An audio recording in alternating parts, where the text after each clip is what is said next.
नमस्कार दोस्तों।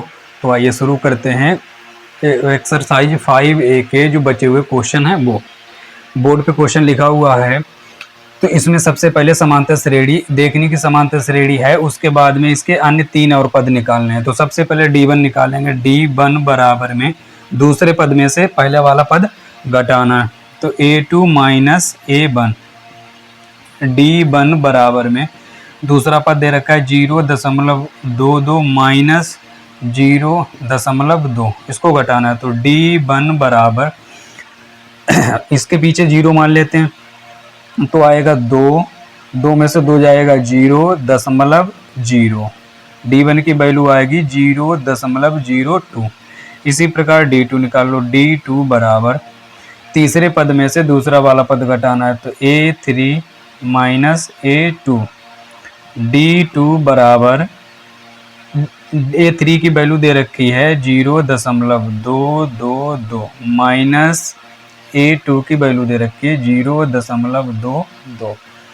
तो D2 बराबर इसमें से घटाएंगे 2 में से 2 जाएगा 0, 2 में से 2 जाएगा 0.0। A2 की वैल्यू आके निकल के आई है 0.002। इसी प्रकार D3 बराबर चौथे वाले पद में से तीसरा वाला पद घटाना, A4 माइनस A3। तो D3 बराबर में A4 की वैल्यू दे रखी है 0.2222 माइनस A3 की वैल्यू है 0.222। अब इसको घटाना है, तो D3 बराबर में 2 में से 0 जाएगा तो 2 में से 2 जाएगा 0, फिर 0.0। D3 की वैल्यू निकल के आ गई है 0.002। तो D1 की वैल्यू अलग है, D2 की वैल्यू अलग है, D3 की वैल्यू अलग है। तो इसका मतलब है कि सार्वधान्तर समान नहीं, यानी D बराबर सार्वधान्तर, या लिख सकते हैं सार्वधान्तर समान नहीं है। सार्वधान्तर समान नहीं है। सार्वधान्तर समान नहीं है। जब सार्वधान्तर समान नहीं है तो इसके अन्य तीन पद और निकाल नहीं सकते। तो अगला क्वेश्चन देखते हैं इसी प्रकार से।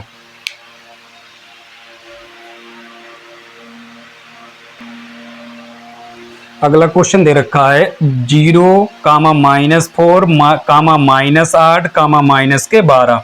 तो इसमें भी पहले चेक करके बताना कि समांतर श्रेणी है कि नहीं है। तो इसी प्रकार इसमें भी D1 निकालो। D1 बराबर में दूसरे पद में से पहला वाला पद घटाना है। D1 बराबर दूसरा पद दे रखा है -4, इसमें से घटाना है पहले पद को यानी 0। तो D1 की वैल्यू आके आ जाएगी 4 में से 0 जाएगा तो -4। D1 की वैल्यू -4। इसी प्रकार D2 निकाल लो। D2 बराबर तीसरे पद में से दूसरा पद A3 माइनस A2। तो D2 बराबर में A3 की वैल्यू -8, फिर माइनस A2 की वैल्यू कितनी -4। तो D2 बराबर में -8 माइनस +4। तो D2 हो जाएगा 8 में से 4 जाएगा तो 4 बचेगा, -8 ज्यादा है तो -4 बचेगा। D2 की वैल्यू कितनी हो जाएगी -4। इसी प्रकार D3 निकालो। D3 बराबर चौथे पद में से तीसरा वाला पद घटाना है। तो D3 बराबर में A4 की वैल्यू -12 माइनस A3 की वैल्यू है -8। तो D3 बराबर -12 माइनस +8, ये आपस में घटेंगे क्योंकि विपरीत साइन है। तो D3 बराबर में 12 में से 8 जाएगा, 4 बचेगा, माइनस के ज्यादा है तो -4 बचा। ठीक है।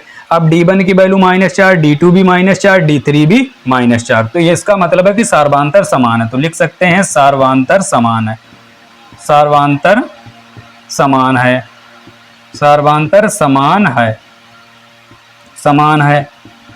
सार्वधान्तर को रिप्रेजेंट करते हैं D से, तो D बराबर में हो जाएगा -4। एक तो ये आंसर, क्योंकि सार्वधान्तर भी निकालना है, अन्य तीन पद और निकालने, इसके अन्य तीन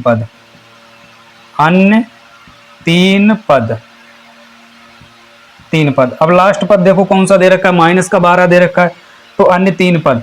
तो उसके बाद में माइनस के 12, इसमें क्या करना है, सार्वधातुक को जोड़ देना है, सार्वधातुक को जोड़ देना है। तो प्लस का करना है माइनस का 4, तो ये हो जाएगा माइनस के 12 और इसकी अंदर मल्टीप्लाई करा दो तो प्लस माइनस का 4, तो 12 और 4 माइनस के 16, एक तो ये हो जाएगा पद। इसके बाद में और निकालना, फिर माइनस के 16 में फिर से 4 जोड़ना है, तो ये हो जाएगा माइनस के 16 प्लस माइनस माइनस के 4 बराबर में माइनस के 20। उसके बाद में फिर माइनस के 20 में फिर से 4 ऐड करना है, फिर से 4 को जोड़ना है, तो माइनस के 20 प्लस माइनस माइनस के 4 बराबर में माइनस के 24।